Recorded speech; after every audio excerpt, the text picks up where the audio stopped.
일단은 의원님 너무 좋은 말씀 잘 들었고요. 고맙습니다. 미국의 자국 우선주의와 보호무역주의로 제기되는 미국의 반대 정책을 통해서 저희 우리나라의 핵심 제조업이라고 할 수 있는 이 사업들이 미국 등으로 계속해서 이동이 되어가는 상황인데 이제 앞으로 한국과 한국의 노동자들은 어떻게 될지나 저희 한국 정부는 또 어떻게 대응해야 할지 의원님의 고견을 듣고 싶어서 질문드립니다. 예, 고맙습니다.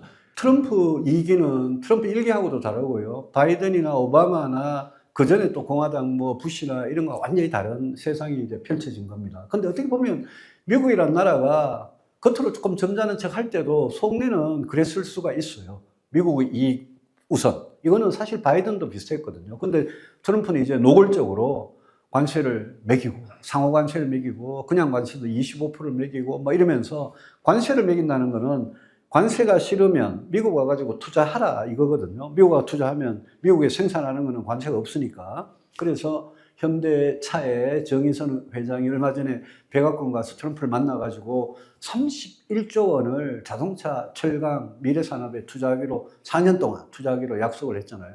그전에도 문재인 정부 때도 걸핏하면 우리 기업들이 미국만 갔다 오면 미국에 얼마를 투자한다, 몇백억 달러를 투자한다 이러면서 그런 투자 계획들이 계속 있었어요.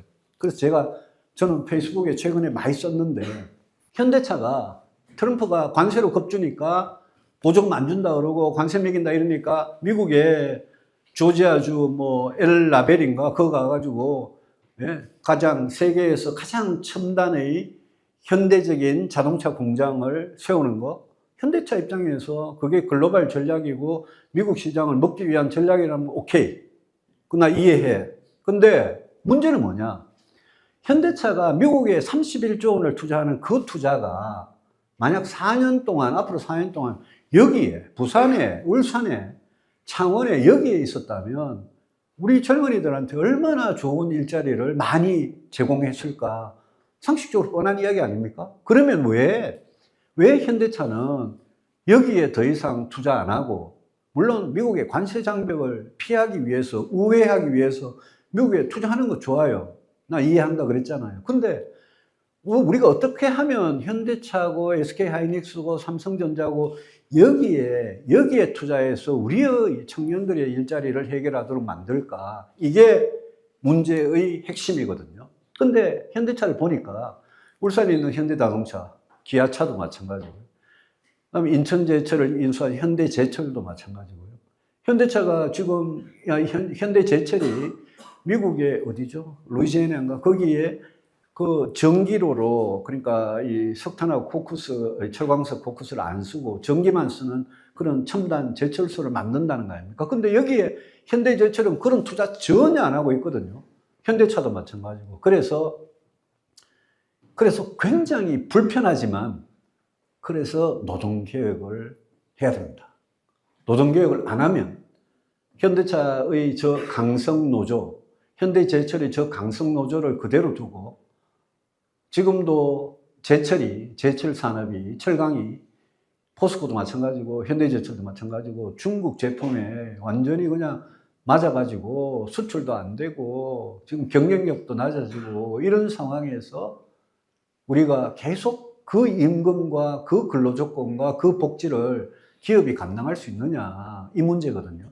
그래서 저는 대통령이든 노동부 장관이든 이런 사람들이 뭘 해야 되느냐 하면요. 노동시장은 미국 비슷하게 유연하게 가야 됩니다. 그러니까 학생이 질문한 거는 노동개혁을 우리한테 맞게, 그 대신에 국내 기업들도 여기에 투자할 맛이 생기게, 그 다음에 해외 기업들도 여기 들어와가지고 투자할 맛이 생기게, 물론 노동개혁이 전부는 아닙니다. 노동에다가 세금에다가 땅 문제에다가 전기 문제에다가 에너지 인프라 문제 이런 게 다 연결이 돼 있어요. 근데 그 중에 굉장히 중요한 게 노동이라면 그 외에 노동개혁 못하면 우리가 앞으로 그 대미 투자 그렇게 막 나가는 거 어쩔 수가 없는 거예요.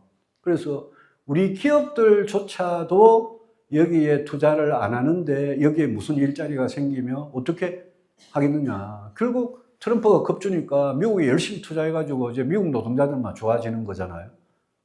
그게 트럼프의 공약이기도 했고요. 그래서 이 문제는 여러분 굉장히 심각한 문제고 이것 때문에 왜 저항이 있고 고통스럽고 어려운 개혁을 왜 해야 되느냐. 아까 제가 국민연금 사례를 들었는데 노동개혁 마찬가지거든요. 그 다음에 의대에 2,000명씩 더 뽑는 거 저런 바보 같은 정책 이거 마찬가지고요. 그래서 이런 문제들에 대해서 좀 고민하고 또 여러분이 좀 참정을 하고 보이스를 내가지고 여러분이 뒷받침을 해주고 개혁을 그래야 뭔가 이렇게 나라가 막 악순환에 빠지던 구렁텅이로 자꾸 추락하는 그런 방향에서 뭔가 이렇게 새로운 방향으로 이렇게 방향 전환을 할 힘이 생긴다고 봅니다.